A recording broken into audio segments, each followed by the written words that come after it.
Jadi seorang musafir, orang yang sedang melakukan perjalanan, diperbolehkan qasrus sholati ar-rubaiyah, boleh mengkosor sholat ar-rubaiyati kang bangsa petang rakaat.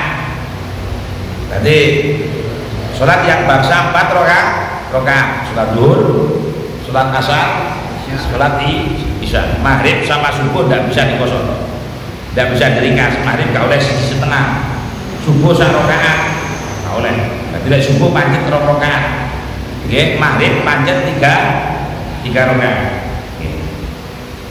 Nah, kemudian bikhamsi syaraito, sampai intinya bikhamsi syaraito. Jadi sholat ketika Anda posisinya menjadi musafir atau orang yang sedang melakukan perjalanan, maka Anda boleh mengkosor sholat. Ini belum jamak, cuma mengkosor. Jadi prakteknya nanti ada jamak plus kosor, ada jamak saja, ada kosor saja. Jamak itu bahasa Arab, bahasa Jawa ini ada. Praktek yang pertama ada mengumpulkan sholat sekaligus meringkas sholat. 1, 2, cuma sekedar mengkosor saja, meringkas sholat tapi tidak dikumpulkan. Itu praktek yang kedua. Atau praktek yang ketiga hanya menjamak saja tapi tidak meringkas sholat. Contoh, Sallu ala Nabi Muhammad.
Allahumma sholli wa sallim ala sayyidina wa maulana Muhammad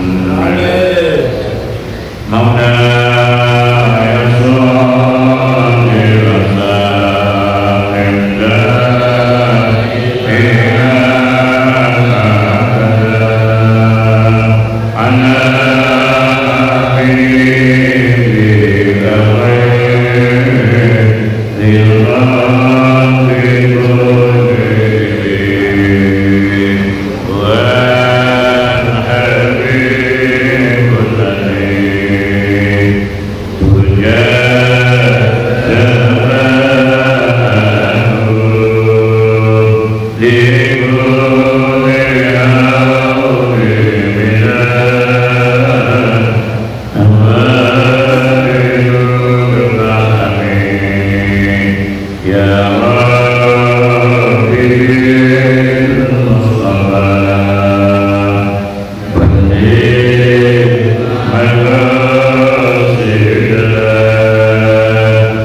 Siapa orang yang berselawat kepada satu selawat, kata Nabi, maka Allah membalasnya dengan 10 kasih sayang.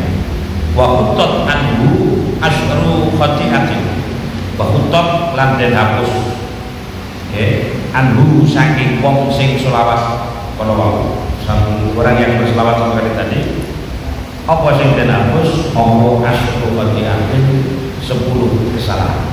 Barokahnya berselawat satu kali maka terhapuslah 10 kesalahan, 10 dosa dimulai selawat satu kali. Warufi'at lahu asyru darajat, warufi'at lan den angkat lahu maring wong sing berselawat kalau orang yang berselawat satu kali tadi apa asyru darajatin 10 derajat. Barokahnya berselawat satu kali maka bisa mengangkat 10 derajat. Dikulek satu kali. Jadi kalau Anda tiap hari berselawat 100 kali maka derajat Anda diangkat 1000 derajat oleh Allah. Jadi makanya jenengan pun sampai tinggalnya berselawat. Walaupun selawat yang ringan seperti selawat Jibril sallallahu alaihi wasallam. Silakan sambil memasak berselawat sambil ngomong gurune, ngomong putrane, ngomong bapake berselawat. Ibu ibu boleh ngomong bapake kok lelek bojo dapat sama selawat. Insyaallah lemes awake. Makanya Allahumma sholli wa sallim ala sayyidina Muhammad. Nggih sedaya asal barokah selawat niku suci nggih. Bare oleh kasih sayang Gusti Allah. 1 selawat 10 kasih sayang. 2 tidak salat banyak nggih, tapi yang masyhur dalam hadis yang 2 barokahnya berselawat 1 kali menghapus 10 dosa. Jadi dosa kecil, kalau dosa besar harus taubatan nasuha. Dan dosa gede selawat ya mari zina selawat tak bisa. Kalau dosa besar wajib taubatan nasuha. Dan kemudian barokah selawat 1 kali bisa mengangkat 10 derajat. 1 kali selawat mengangkat rufi'at lahu asyru darajat. Di barokahnya berselawat 1 kali diangkat 10 derajat. Karenanya dengan pengen cepat munggah derajat, makanya wong gak duit, wong gak duit itu derajatnya isor apa dulu? Lagi ini isor, jenengan lagi gak duit, tentunya derajat lagi anjlok. Minimal derajat duniawi jenengan lagi turun. Maka salah satu cara untuk menaikkan keuangan dengan banyak sholawat. Kalau gak duit, sholawat itu saya Pulau pakai ziarah ada Abang Anton kampung pulau. Oh tadi pulau ngirim juga, ngirim juga 1 juta macam buku waktu dong sejati duit malah itu beda. Jiwa pulau belajar di bujuk pulau 1 second kalau ini gua ada. Pulau saya ini hitungnya. Nabi pulau yakin mantu itu lagi pulau. Jadi kalau nyotok ada amropan, kalau nyotok. Lah mungkin biasanya wonten yang nyamoni pulau ya. Pulau yakin, tapi duit belum baca selama. Tapi aja diniati krono golek duit. Iku sing barai kang mandi. Berselawatlah karena mengharap ridha Allah sebagai bukti cinta kita kepada baginda Rasulullah Muhammad sallallahu alaihi wasallam. Allahumma shalli ala Muhammad oleh berkat selawat. Amin. Amin. Para jemaah yang dimuliakan Allah, kemarin saya libur jadi sekarang haji dan ini tadi saya fasun fi fasli sholati wa jami'ah. Ini saya terangkan bab masalah kosong. Saya dulu sudah tapi belum selesai. Jadi gitu. Ini dulu sudah, cuma jamaknya yang belum. Tapi tidak apa-apa nih, saya ulang nanti silakan Anda pertanyaan. Bismillahirrahmanirrahim. Qala al-musannaf wa nafa'ana bihi fid darin. Fasal utawi ora masalah siji fi fasal salat ing dalam nerangne masalah ketentuane nyendak salat poso maknanya meringkas nyendak. Wajah biha lan ngumpulne salat. Ya juz menang lil musafiri kedue wong kang musafir. Oke. Ayil mutalabbisi bis safar. Ayil mutalabbisi tegese wong kang menganggoni safari kelawan. Jadi diperbolehkan bagi orang yang sedang melakukan perjalanan. Musafir. Jadi lek musafir niku orang yang sedang melakukan perjalanan.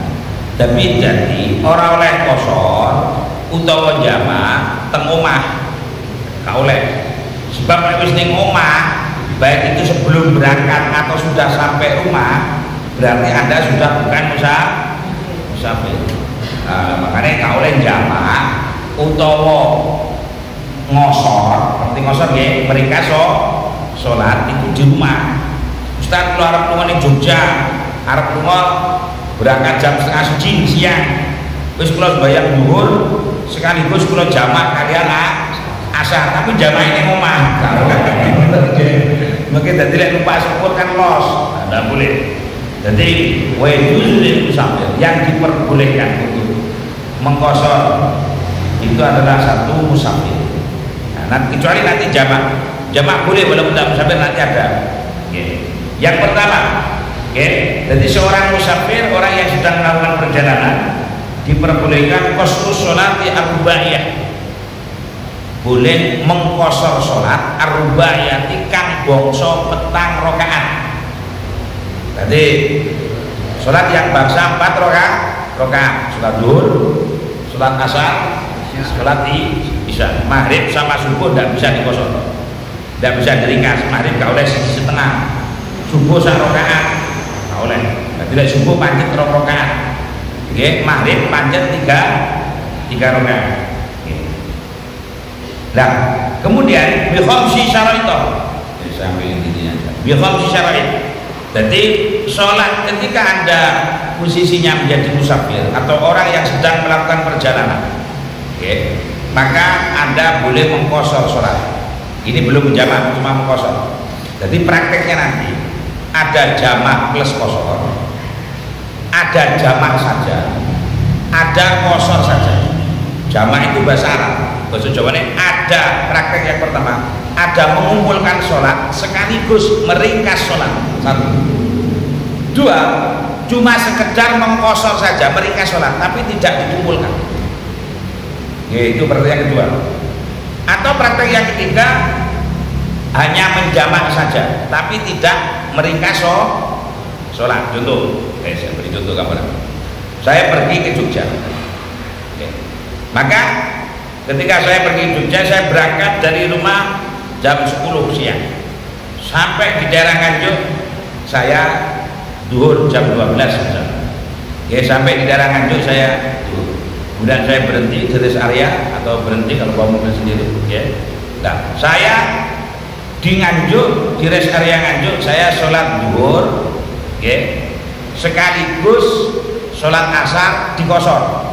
Jadi ketika saya sholat duhur, fardu duhur usolli fardhu duhri, jam'at takdimin bil asri qasran. Saya niat sholat fardu duhur,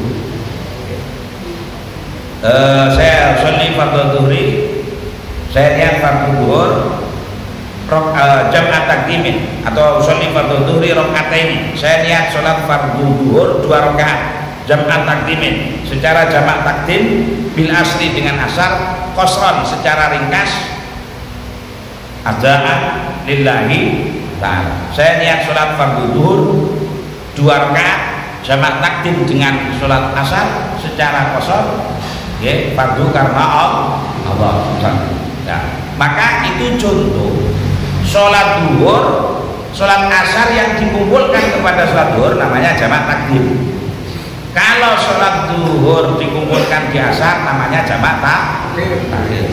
Nah, itu contoh tadi saya mengumpulkan sholat asar ke duhur sekaligus dikosor. Duhurnya 2 rakaat, asarnya 2 rakaat. Itu contoh jamak sekaligus kosor. Atau saya diperbolehkan opsi yang kedua, menjamak saja.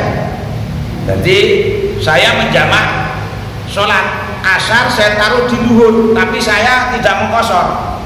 Usolli fardhu dhuhri arba'a rakaatin mustaqbilal qiblati jam'a taqdimin bil asri fardhu lillahi ta'ala wa adaan lillahi ta'ala. Saya niat sholat duhur 4 rakaat dengan menghadap kiblat jam'a taqdimin, sekaligus saya jamak takdim dengan sholat asar fardu karena Allah.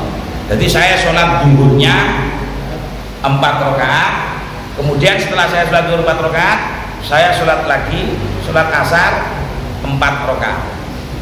Itu namanya menjamak saja, tapi tidak mengkosor. Atau boleh menjamak separuh kosor separuh, boleh. Tentunya kalau dibuat di opsi lagi ada 4. Contoh, saya duhurnya saya duhurnya 4 rakaat. Duhurnya 4 rakaat. Kemudian ketika sholat asar saya mengkosor asar. Jadi asarnya saya buat 2 rakaat. Boleh. Wes kita gawe rakaat sebab ibu kula wis ngenteni ning mobil mama. Bojone gak sembayang karena head. Bojone wis gremeng ae. Ayo Pak. Wah iki akhire tak napa?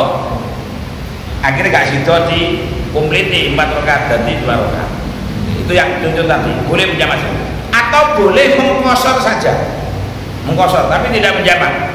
Ketika perjalanan ke Jogja, saya berangkat jam 10 dari Krian, kemudian jam 12 berhenti di rest area Nganjuk, atau rest area Saradat, mandek temeriku sembahyang duhur cuma 2 rakaat. Usolli fardhu dhuhri rakataini qasran lillahi ta'ala. Saya niat salat duhur 2 rakaat secara ringkas karena Allah. Jadi kalau namung sembahyang duhur tok 2 rakaat. Setelah itu selesai, saya kembali ke mobil perjalanan ke Jogja. Nah, sampai di Jogja asar, saya sholat asar di Jogja 2 rakaat lagi. Itu namanya cuma mengkosor, tapi tidak menjamak. Itu. Nah itu. Dan tadi ketika seorang ini dalam keadaan musafir oleh Allah diperkenankan, ini rukhsah, kemurahan dari Allah. Pertanyaan, Ustaz Abdul Man, ketika perjalanan apakah dijamak plus kosor atau normal saja? Maka jawabannya sama Abdul. Tapi kalau tengok sejarah, selama Rasulullah dalam perjalanan beliau selalu menjamak dan mengkosor sholat. Karena apa? Rasulullah tahu ini rukhsah dari Allah. Ini sing gawe peraturan Gusti Allah, kemurahan. Mari kita manfaatkan kemurahannya Allah. Jadi kan ada wong sing fanatik, wah apik gak dikosor 4 rakaat pahalane akeh. Lho sing gawe perintah kosor niku Gusti Allah. Walaupun 2 rakaat pahalane padha karo sing. Jadi enek Ustaz Abdul Mana ketika perjalanan apakah dikosor dan tidak? Sama-sama. Artinya tidak ada yang Abdul, tidak ada yang menang, tidak ada yang kalah. Mantap. Cuma ada cara akilnya.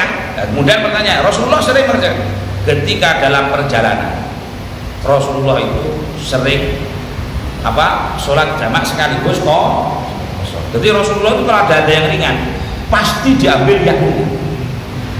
Gitu. Itu prinsipnya Islam. Islam itu makanya Islam itu mudah, tidak mempersulit umat. Makanya kalau lek lunga-lunga ziarah, mesti rata-rata kalau jamak plus kosong. Itu kita manfaatkan rukhsahnya Allah, kita manfaatkan kemurahannya Allah. Gitu. Dan perjalanan yang dimuliakan, jadi lek gak dimanfaatkan, percuma Gusti Allah gawe peraturan kemurahan. Ngoten. Makanya jenengan aja salah paham. Enek wong sing fanatik gak gelem jamak kosor. Iku ilmune kurang komplit. Salah. Dadi wong iki gak oleh fanatik. Nggih. Monggo kosor ki monggo, gak nggih monggo. Tapi lek nek Rasulullah, nggih, Rasulullah niku yang sering ketika perjalanan, bahkan setahu saya dalam hadis-hadis ketika perjalanan jauh Rasulullah mesti mengkosor sholat atau menjamak sholat. Sama Rasulullah kajine kali umroh iku dhisik umroh. Makanya nek wong niki sing napa alergi oleh guru haji kok umroh. kon maca tarikh, kon maca sejarah. Nek gak iso maca tak wacane kitab ini. Ya betul. Jadi Kanjeng Nabi niku umroh riyen ping kali baru haji. Haji yang pertama kali itu bukan Kanjeng Nabi, sinten? Ayo. Sing jawab iso 100.000. Sahabat Abu Bakar. Jadi mboten Kanjeng Nabi bulan 9 tahun 9 Hijriah Kanjeng Nabi. Jadi setelah umroh, setelah Fathul Makkah tahun 8 Hijriah.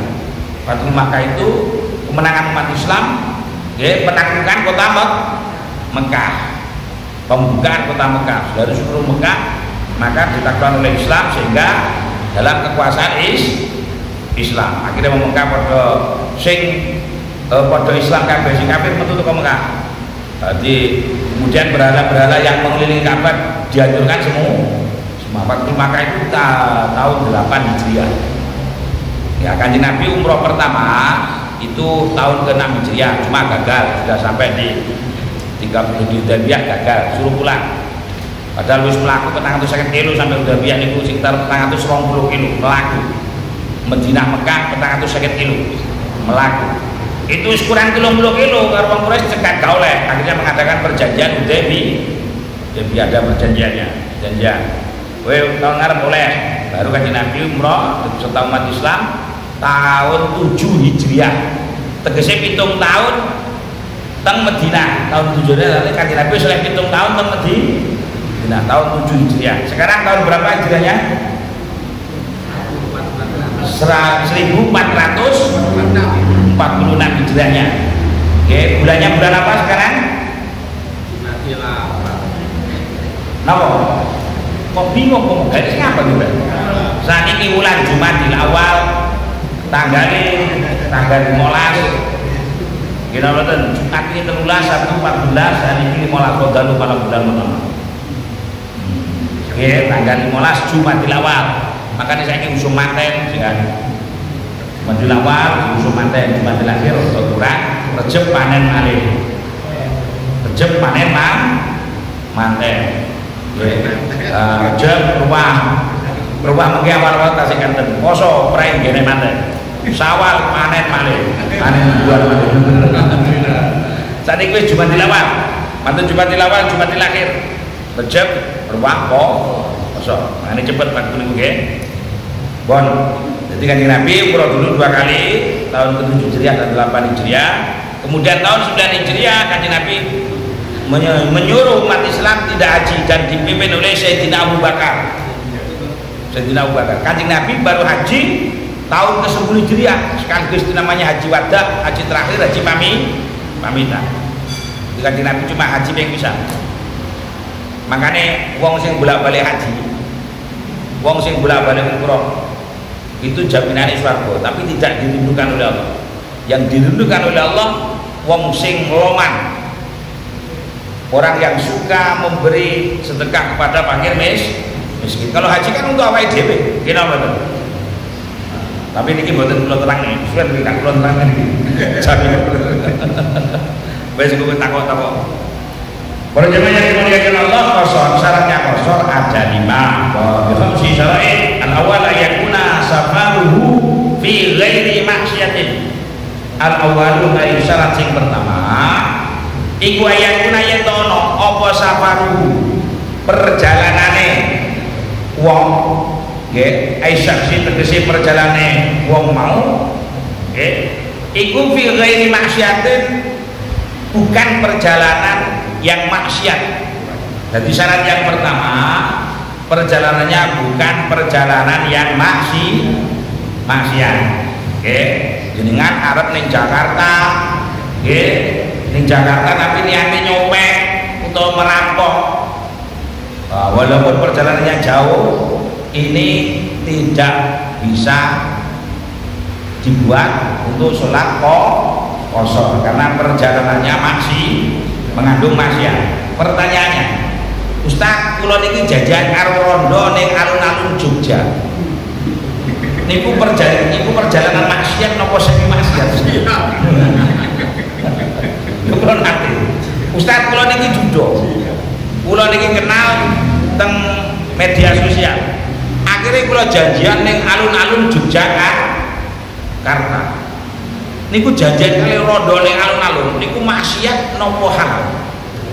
Jawab dengan jujur. Maksiat. Loh Ustaz, apakah itu tidak termasuk hukum silaturahim? Janjian. Nah, makanya sampean lek niat sampean janjian karo rondo ning alun-alun iku kategori maksiat. Lho rondo kan bukan muslim. Gitu, janjian karo itu enggak boleh. Kecuali kalau jenengan niatnya silaturahim ke rumahnya dipatak nih alun-alun, nggak apa-apa.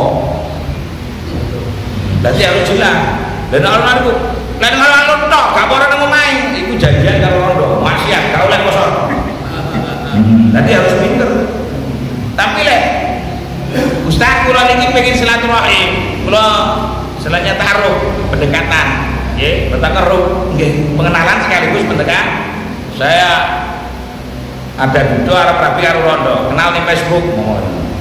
Akhirnya kula pengen roh, jadi sakniki wajah kan akeh kukule gara-gara anak foto jahat kita ayu, nggih napa mboten?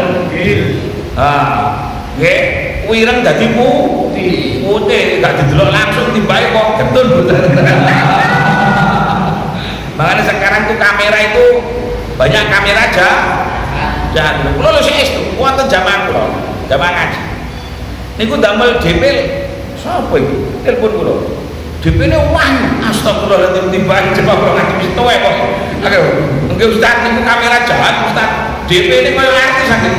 Timbang pakai kamera jahat. Untuk kamera manis, kamera jahat itu.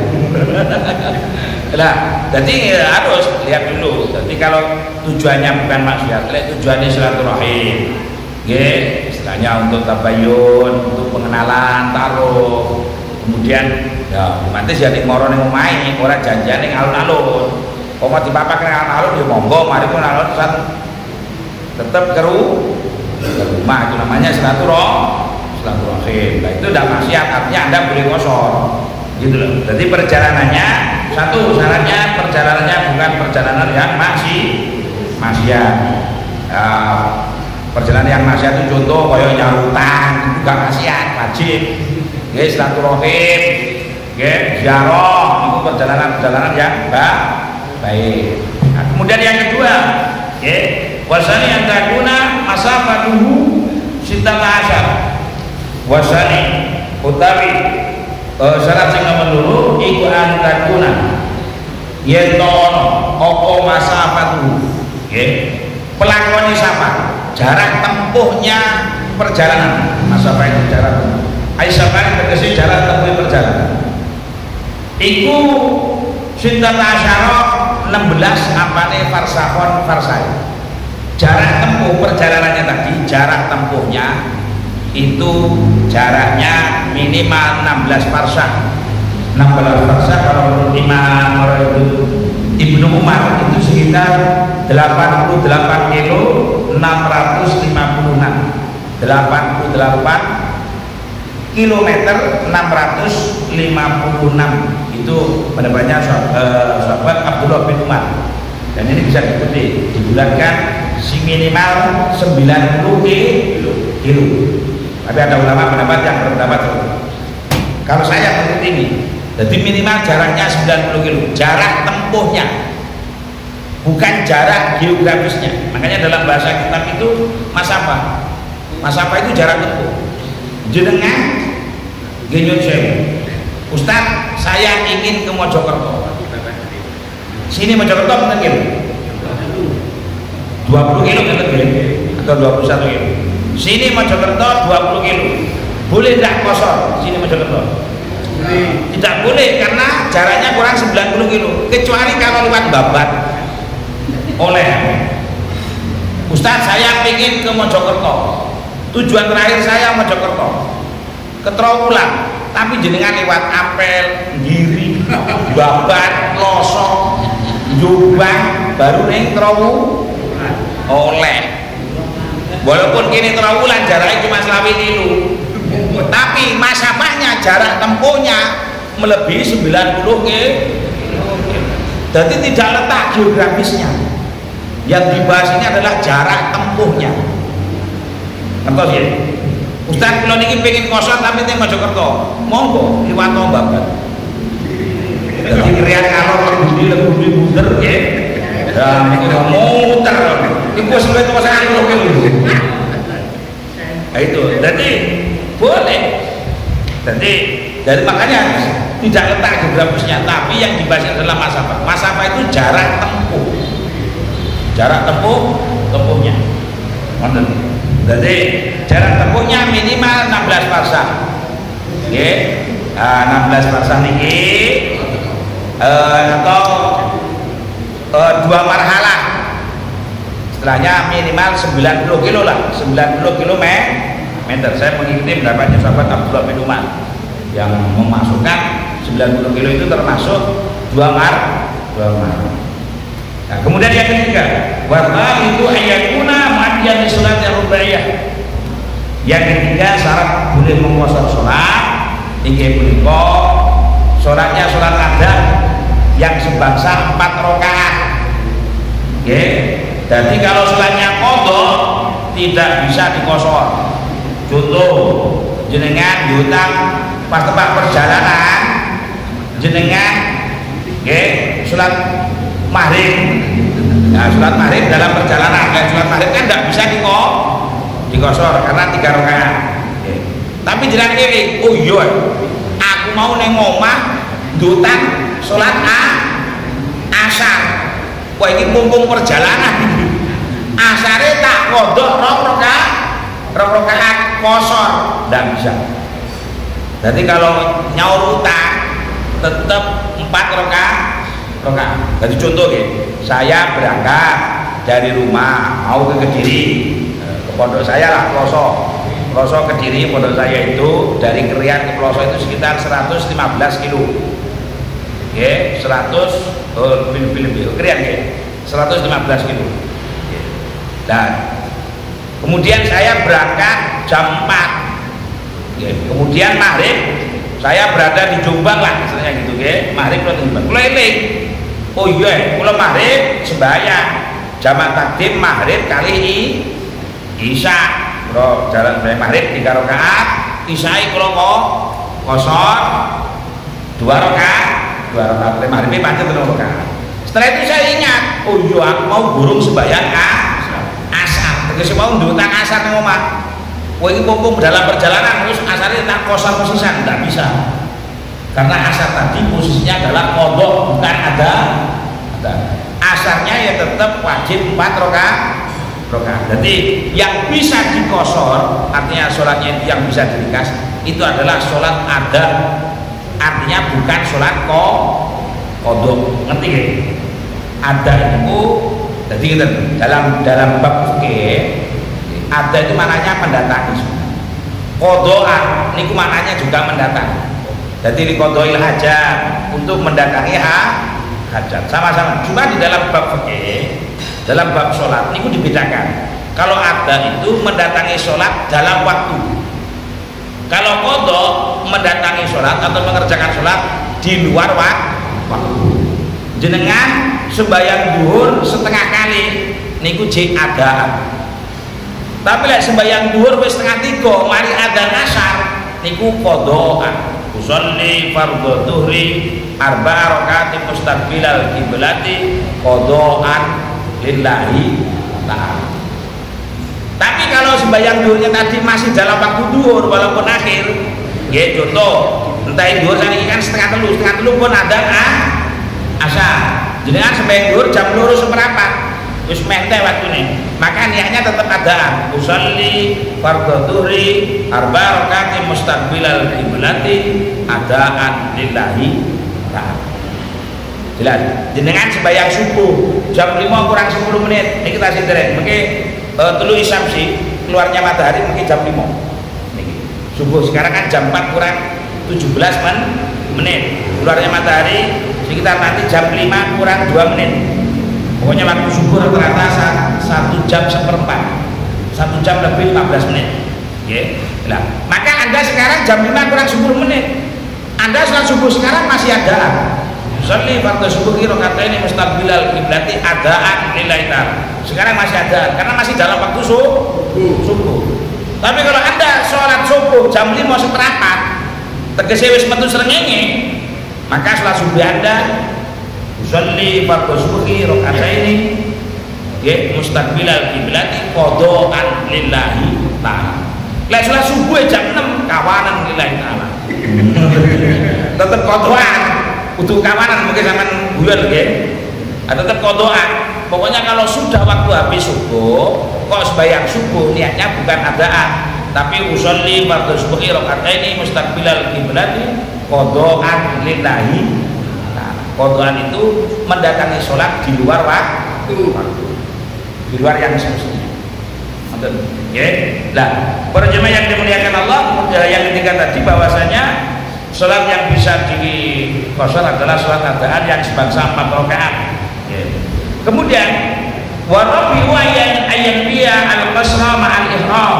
Sing nomor 4 wajib niat qasar ketika takbiratul ihram. Jadi ketika takbiratul ihram usolli fardhu dhuhri raka'ataini jam'an taqdimin bil asri qasran. Tidak boleh niat qasar di luar takbiratul ihram. Nggih, muni arba'a rakaat iku hukumnya sunah. Jadi gini Ustaz, ketika sholat niat itu kan niat itu tempatnya di hati. Nggih. Mahalun niat, waktunya niat ketika takbiratul ihram. Ketika takbiratul ihram, Allahu Akbar, arti niat. Nggih, wa mahalun niat, nggih, tempatnya niat al-qalbu wa waqtuha inda takbiratul ihram. Tempatnya niat dalam hati. Kapan waktu niat? Ketika takbiratul ihram. Makanya sebelum takbiratul ihram kita diperbolehkan, bahkan ulama ada yang mengatakan menganjurkan, yustahab, dianjurkan untuk melisankan niat boleh, usolli fardhu subhi raka'ataini, makmuman lillahi ta'ala boleh, biar untuk mengingatkan diri ini ketika takbiratul ihram tidak lupa niat. Tapi tetap wajib niat ketika takbiratul ihram. Lain jenengan gak niat, sunatnya gak sah. Jadi ketika takbiratul ihram niat rentet, niat itu boleh niat bahasa Arab, boleh bahasa Jawa, yang penting 3 unsur ini harus terpenuhi. Jadi ketika niat sholat fardu yang wajib itu 1 al-qasdu, menyengaja sholat, usolli, saya niat sholat, kemudian menyebutkan fardunya fardu, kemudian takyin menentukan apakah itu subuh, maghrib, isya, duhur, asar. Jadi yang wajib cuma usolli fardhu subhi. Kalau Anda jadi makmuman lillahi ta'ala, muni raka'ataini mustaqbilal qiblati, adaan itu hukumnya sunnah. Nggih. Kecuali kalau jenengan dikosor. Ustaz, saya sholat isya wajib. Jadi muni dikosor itu wajib atau diringkas. Jadi ketentuan saya niat sholat fardu isya nggih qasran makmuman lillahi ta'ala pun sah. Tapi lek jenengan boten muni kosor ketika niat, maka sholatnya jenengan wajib 4 di sana. Duhurnya wajib 4, asarnya wajib 4. Lah maka niat kosor itu wajib ketika takbiratul ihram. Niat yang kosor yang paling pendek, usolli fardhon isya'i nggih qasran lillahi ta'ala. Kalau Anda jadi makmum ya qasran makmuman lillahi ta'ala. Ingat, niat makmum niku wajib ketika takbiratul ihram. Dan makmum. Kalau niat imam tidak wajib kecuali sholat Jumat. Imam sholat Jumat wajib niat. Karena sholat Jumat wajib jamaah. Itu. Kon kira-kira paham takon. Yang kelima yang terakhir wal khamisu alayya tamma. Nggih. Bimukimin, dan orang yang mengkosor tidak diperkenankan untuk bermakmum kepada orang yang mukim, artinya orang yang tidak mengkosor sholat. Jumomo nggih, kula perjalanan, kula mau teng Madura nggih, saking Kemangsen, kula berangkat maghrib kurang 5 menit, akhirnya kula berangkat saking Kemangsen, sret dugi mriki maghrib, kula dugi mriki maghrib, maka saya tidak boleh atau niki ya dugi wis kula dugi sempat dugi Surabaya mriki kula dugi Surabaya isya kalau dugi mriki contoh dadi kula dugi Surabaya isya akhirnya kula sembayang napa jenenge isya makmum kali Surabaya, masjid Surabaya. Maka ketika saya niat makmum dengan orang Surabaya tadi, saya tidak boleh mengkosor sholat. Jadi ngertos gitu mau niki. Jadi wong sing mengkosor sholat niki ora oleh makmum. Kalih wong sing gak mengkosor sholat. Iku bare apa? Iku sampean imame burung buyar sampean wis buyar. Ya itu. Jadi harus sampean derek napa jenenge komplit ngoten nggih. Jadi tidak boleh orang yang mengkosor sholat makmum dengan mukimin, artinya makmum dengan orang yang tidak mengkosor sholat. Jadi kalau dia imamnya tidak mengkosor sholat, maka makmumnya juga wajib tidak mengkosor sholat. Dia ojo dikosor sholat. Ngoten. Jadi contoh nggih, kula sembayang, kula perjalanan hari Kemangsen. Kula berangkat saderenge adzan gitu mriki. Dugi mriki pun dhuwur. Maka kula dhuwuran jamaah teng mriki. Kula niati jamaah takdim, nggih. Dhuwure tapi kula mboten kula kosor. Sholli fardhu dhuhri, nggih arba rakaat mustaqbilal qiblati, nggih jamaah takdimin bil asri, tapi kula mboten kosor. Makmuman lillahi taala. Saya sholat duhurnya berjamaah di sini dengan imam sini 4 rakaat. Setelah itu setelah salam, karena saya tadi niatnya jamaah takdim dengan asar, setelah salam saya langsung sholat asar, boleh 4 rakaat, boleh 2 rakaat dikosor kalau asarnya. Itulah para jemaah yang dimuliakan Allah. Perjalanan 5 menit. Mungkin ada yang mau bertanyakan, silakan. Ayo. Ibu, monggo. Waalaikumsalam warahmatullahi wabarakatuh. Silakan nggih, badhe talet bebas. Bebas. Bukan kalian nopo mawon bebas. Ayo monggo. Nggih. Iki wonten rombongan. Itu. Nggih. Jamaah takdim kosor. Nanti sampai satu enggak salaman. Jadi dua rakaat salam. Nggih. Terus ani nggih. Nggih. Kalau diikuti yang itu dan cuma 2 rakaat. Nggih. Iki mboten apa-apa. Terus jamanane Nggih. berkumpul jamanane mentan itu Sing ngimutaken. Nggih.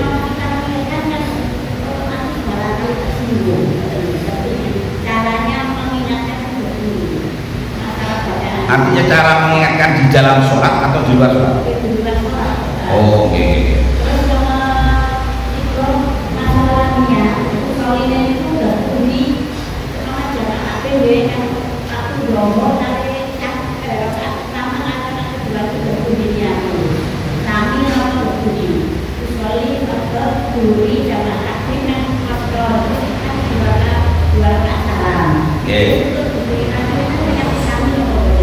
Oke.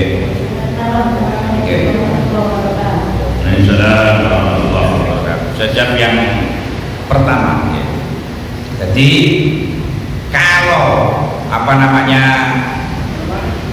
kalau sholat kosor, tadi sholat kosor, orang yang mengkosor tidak boleh makmum kepada orang yang tidak mengkosor sholat. Nah, sekarang Ustadz, saya makmum sama-sama mengkosor sholat, boleh gitu. Cuma nanti kan yang kosor tadi kan 2 rakaat, dia sama-sama mengkosor sholat, maka dia dengan pakai kartu nambahin 1 rakaat, boleh, namanya makmum masbuk fil qasri dalam surat kosor, intinya boleh ya. Yang nggak boleh itu mulai pertama makmum sudah tahu kalau itu tidak mengkosor sholat. Contoh kula sembahyang isya, kula makmum sembahyang isya kepriki kula perjalanan. Imam mriki kan gak kosor, normal. Lah kula bareng kali imam padha takbire. Imam takbir kula takbir, cuma kula makmum kok kosor. Dadi kula kan kosor kan rakaat kula buyar. Imame gurung buyar, makanya ndak boleh. Ngoten. Tapi lek jamaah istilahnya mau masbuk untuk yang sama-sama kosor tadi boleh. Kemudian yang kedua, cara mengingatkan orang yang antara keliru bacaannya atau enggak, ya ngejak kalau kita ingatkan, wah baca itu salah gini-gini, pasti orang kan tersinggung. Maka cari orang yang lebih alim atau ustaz, biar yang mengingatkan nanti ustaz. Karena apa? Kalau ustaz, sampai lapor kulo lah, mungkin kulo sih mengkritik, kulo sering, ustaz mungkin akhirnya kulo terang nih babe. Terpan kulo sambune kalau contoh bacaannya, makanya minimal ya, cuma kan gini, bacaan yang wajib benar itu cuma Al-Fatihah, lintunya Al-Fatihah. Kalau dalam sholat, karena apa? Al-Fatihah itu termasuk rukun, maka diusahakan benar. Selain Al-Fatihah itu sunnah. Tapi lek iso ya bener, tapi lek mau masalah itu tidak sampai mengganggu sahnya sholat. Nonton ya. Makanya ya belajar intinya, tapi tidak usah diingatkan sendiri. Wis kata jenengan lho. Mau sampean duwe bojone sampean sama niling nih kira-kira ngamuk ora? Ya akhirnya lewat ibuke atau lewat dulure, nonton ya. Ya. Hanya apa ngiling nopo sampean karo aku pinten aku. Gak ustaz ngiling-ngiling barang. Mesti ngono sampean. Nggih ngoten. Kene ngene ate. Padahal kulil haqqo walau kana murra. Katakan yang benar, itu benar walaupun pahit adanya. Nggih, kemudian undur mangkola wala tangdur mangkol. Nggih, lihatlah orang yang berbicara, jangan lihat apa yang. Jadi mestinya kan undur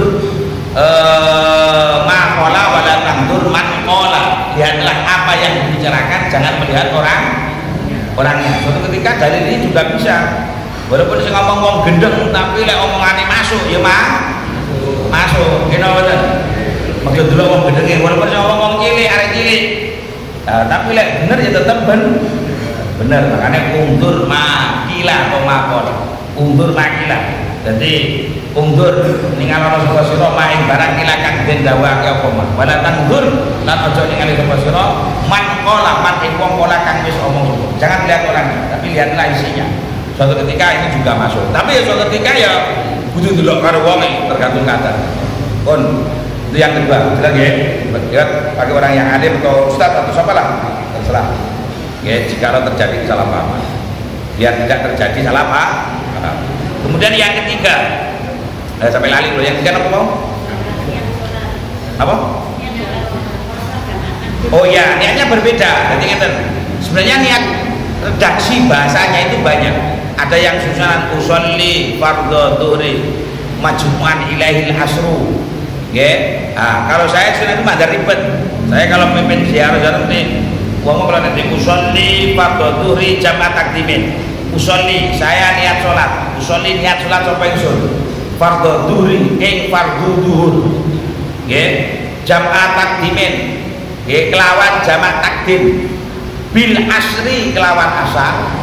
Nggih. Rakaat ini kelawan rong rakaat qasron ali qasar makmuman lillahi taala. Susunannya boleh usolli fardhu dhuhri rakaat ini. Sini. Nggih jamaah takdimin bil asri qasron makmuman lillahi taala. Itu kalau untuk sholat duhurnya. Dan karena sholat asarnya usolli fardhol asri.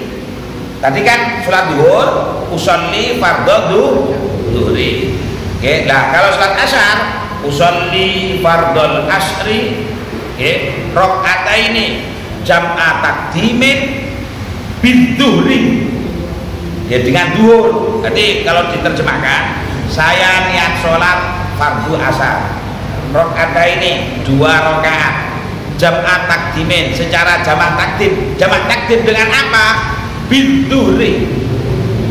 Gini-gini ya biasanya kalau penjara, kalau tiang-tiang, kalau uwi sadurunge kula ngimami nyanti ngeten pokoknya lek gak iso niat krentek basa Arab, krentek basa Jawa. Jadi ketika niat itu dari bahasa Arab, tapi selain niat rukun qauli, selain niat wajib bahasa Arab. Tapi kalau untuk niat itu boleh tidak bahasa Arab, yang penting 3 unsur itu terpenuhi: menyengaja sholat, kemudian menyebutkan fardunya, kemudian menentukan sholatnya. 3 unsur itu terpenuhi. Jadi kalau niat ya, jadi ketika niat dalam ketika takbiratul ihram niat terus dalam hati saya niat sholat fardu duhur, okay? 2 rakaat jamaah takdim dengan asar qasron makmuman lillahi ta'ala unsah. Jadi gandengane usolli fardhu dhuhri rakaat ini jamaah takdimin bil asri. Kalau sholat asarnya ya usolli fardol asri. Saya niat sholat fardu asar. Oke, 2 rakaat jamak takdim dengan zuhur secara ringkas makmum karena Allah. Matur jelas. Oke. Mungkin ada yang mau tanya lagi silakan. Ayo monggo. Tenang mawon, kalau berangkat jam 6. Oke, waalaikumsalam warahmatullahi wabarakatuh. Terkait dalam tata sholat berjamaah di masjid ini kan banyak anak kecil juga. Kadang kita atur diambil sama orang dewasa. Kadang rakaat pertama minggu setelah kedua itu anak-anak itu kadang lari dari saf. Nah itu bagaimana? Apakah jamaah yang di samping ini merapat ataukah samping belakang boleh depan untuk isi dalam jamaah dalam waktu sholat? Yang kedua tentang makmum yang masbuk, itu kami sering melihat jamaah itu di belakang itu ada yang di belakang itu ada yang di samping sana, ada yang di samping sini. Itu pojok ini letak. Nah itu bagaimana pencerahan dari Ustaz, bagaimana sempurnanya dalam sholat berjamaah itu. Makanya dilirik dengan satu surat kan istawu luruskan. Istawu ini kuliah Arab boten suku wakum dan memiliki luruskan pakai dalil suku wakum bainan tasbih suku min kama misalnya suku wakum dalil suku wakum luruskanlah sop-sopmu bainan tasbih suku karena sungguhnya meluruskan sop ya itu minta maaf sholat termasuk dalam kesempurnaan sholat berjamaah. Sholat sah tapi gak sempurna pahalanya itu. Nah, dan yang Arab istawu. Dan nanti umrah nanti haji niku. Kalian di Madinah di istawu itu luruskan. Tujuh pulau Pak mau istawu. Bukan iki arek kondoan gak ngerti istawu. Tujuh bulan aku minta berat. Tapi ya kan dake ngono iki mulai ngerti. Istawu luruskan betul ya. Ya istawu luruskan, artinya luruskan dan rapatkan. Maka meluruskan sholat sebelum sholat itu hukumnya wajib. Jadi wajib sebelum sholat niku wajib meluruskan sholat dan merapatkan sholat. Tapi kalau sesudah sholat tidak. Nah makanya kalau semisal tadi ada sholat yang kosong, apa ya? Semisal kosong, niku maka bolehkah? Jawabannya boleh diisi. Cuma cara mengisinya jangan sampai berjalan 3 kali berturut-turut. Jadi 1, 2 berhenti sejenak dulu, kemudian ngisilah lagi, jangan plok batal. Karena apa? Salah satu yang membatalkan sholat itu bergerak yang berat 3 kali berturut-turut. Makanya kalau sholatnya depan kosong, ya kalau bisa 2 langkah, 1, 2 cukup. Nah, kalau tidak bisa Ustaz ini kula silakan kula mboten dawa Ustaz. Slontang kula ya wong dhuwur rong langkan, rong jangan wis nuntut kowe wong Afrika. Wong Afrika kan dhuwur-dhuwur. Sop depan langsung rong jangan plek langsung pas lek wong Indonesia gak. Jenenge mek telu, kula kan gak dhuwur. Nggih, terus. Ya harus 1, jadi ini langkahnya. Mama sini sop ya, ini kosong. Kita ngisi. Ini. Nah, ini kan 1 kali ya. 1 berdiri dulu. Tidak boleh. Enggak. Lu usah sekarang ngomong apa yang ganti hukum. Ngomong Arab usia dulu mau wajib, sama lo dulu mau Arab. Itu keturunan jeliyah itu. Orang yang pandai hukum itu justru orang Indonesia. Wong Arab dewi legal. Mayoritas kono gak sekolah. Makanya jarang wong alim masih tidak. Jadi aja dulu wong iku sing wong Arab ya. Wong Arab dhewe wae sing ngerti hukum. Ngertos nggih jenengan? Kalau ketepan itu ya keturunan Abu Jahal. Nah, karena apa? Justru turun Kanjeng Nabi itu banyak keluar dulu ke Irak. Lah makane wong Indonesia sing api-api bacaane iku Indonesia. Justru wong Indonesia iki Indonesia.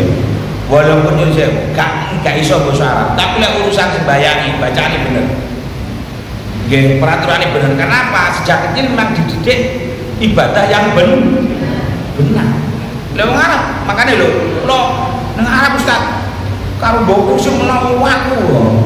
Aja kok contoh walaupun iki cobaan Arab niku pas tepat. Ngoten lho ya. Jadi kemudian kalau ada anak kecil, memang anak kecil sunahnya di short belakang. Oke, nah kemudian kok rame sendiri lumrah anak kecil, nah gitu, lumrah anak kecil.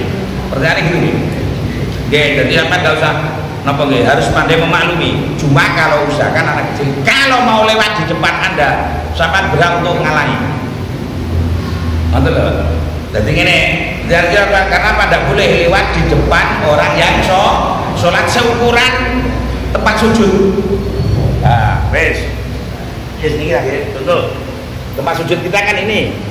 Makanya tempat sujud itu sebenarnya yang layak itu jaraknya 120 atau 125. Kalau ini 125. Ini ukuran orang sekarang. Kalau orang dulu kan rata dendek. Ya. Nah, jadi minimal, jadi biasanya kalau tidak ada shopnya gini itu diberi, kalau dulu diberi apa, pembatas gitu loh, biar sini tidak dilewati. Tapi kalau lewat yang di depan sini boleh, tidak masalah. Karena apa? Sudah melebihi satu sujud gitu loh. Nah semisal gini dengan oke lagi, anggap sana kiblatnya salah, ini shopnya, ada anak kecil mau lewat di depan kita ketika sholat boleh langsung gini, jadi menghalangi. Kan tidak sampai bergerak 3 kali berturut-turut. Nggih, tapi lek lu sampean sebaiknya kali merem, makane salat karo merem iku makruh. Salat dengan merem itu hukumnya makruh hukumnya, kecuali kalau untuk kekhusyuan. Ustaz kula lek gak merem gak khusyuk Ustaz, bab arep kula kesane lanjutkan ngono. Iki makane sampeyan arep pemilu arep pilkada iki aja nggih klambi kampanye sampeyan. Itu barang mengganggu pikiran. Lho kula gak merem apa Ustaz? Lho wong klambine makane nggih ya sewu. Pakaian untuk sholat itu yang sunnah adalah putih. Makane ibu usahakan rokok putih. Ada kok brotek-brotek ngene. Gak disenengi Gusti Allah tak bisa. Terus makanya nggih nanti ada sebentar nggih. Cuma ini sampai nanti ada termasuk ada 5 kesunahan yang sangat dianjurkan sebelum sholat, utamanya sholat Jumat. Usahakan ketika sholat Jumat bapak-bapak itu memakai baju putih. Karena apa? Afdhalus syiyamul bid, utama-utamanya pakaian ibadah itu adalah pakaian putih. Makanya ibu ruko monggo jenengan tuku sing parasut Korea, sing sutra monggo, tapi usahakan untuk putih. Ustaz, kula kadung duwe coklat kadung biru, sing ngono digawe ning omah mawon. Ah, lek digawe ning masjid niki putih. Nggih, tak kulo kok harus gak putih, ketara gak tau kaju. Karena bila boleh prei. Nggih, nggih. Makanya kalau lek sembahyang saya usahakan putih. Lebih-lebih lek saya Jumatan. Jadi baju putih itu bukan untuk imam saja, seluruh jamaah. Oleh karenanya bungkus itu paling apik. Moriku putih. Ustaz mau dibungkus kali abang gak apa-apa. Sah-sah mawon. Ngoten lho nggih. Napa? Lagi tidak mentek dia mawon. Sama yang tetep kan. Kula ke bojo kula akeh nggih jamaah-jamaah kula. Ana sing coklat, ana sing model baru. Ngoten. Tapi yang digawe ning masjid sebagai bentuk syiar agama itu putih. Ngoten maksud kula. Dadi jenengan mau dikai mantune, mulai betul digawe nggih mane-mane Ustaz. Sampeyan gawe sembahyang duha. Kalau sembahyang pas tepak ning omah maksud kula. Ayo. Apa yang duit putih ya putih Ustaz. Makanya saat ini. Kemudian yang kedua, ojo sampai gaya baju niat jor-joran. Sampean bapak-bapak sing sarunge biasa sudah krono pengen dudune biasa sih. Ojo niat jor-joran ibu, biasanya ibu sing jor-joran. Ojo itu ruko sutra, merah ruko sutra. Apa yang sembahyang mau jor-joran ruko men? Tapi nggak oleh menjiwa. Sementing kalau bawa Ustaz itu lagi. Nggak oleh menjiwa, nggak oleh. Terus pokoknya dia berusaha ikhlas mungkin menghadap kepada Allah. Allah. Cuma cara syariat yang paling sunnah itu memakai baju putih. Lebih-lebih ketika sholat Jumat, bapak-bapak. Ojo batik kan bubuh. Batik sing apik kanggo bubuh, pertemuan reuni batik. Tapi lagi sembahyang sing paling apik niku sing jajaran Rasulullah putih. Pakaiannya ada balik Rasulullah kadang hijau, kadang putih timbalan. Pakaiannya, sarungnya yang putih tidak apa-apa, minimal pakaiannya putih. Adalah maka ibu kue lek saged ketika sembahyang berjamaah putih. Betul lagi. Tapi lek untuk yang lainnya silakan. Minimal Pak Jumat, lek Pak sholat subuh Jumat, misalkan damel putih. Tapi putih polos kan, putih hijau kayak putih polos nih, putih polos artinya pemain redon itu redonnya ya putih, nenek ustad pulau putih nih hijau nih, kok brotek. Jelas ya, cukup ya? Nggak karena saya mau siapa ini, Kak Inah belum. Kon mugi-mugi barokah sedaya al-Fatihah. A'udzubillahi minasyaitonir rajim. Bismillahirrahmanirrahim. Alhamdulillahirabbil alamin arrahmanir rahim maliki yaumiddin iyyaka na'budu wa iyyaka nasta'in ihdinas siratal mustaqim siratal ladzina an'amta 'alaihim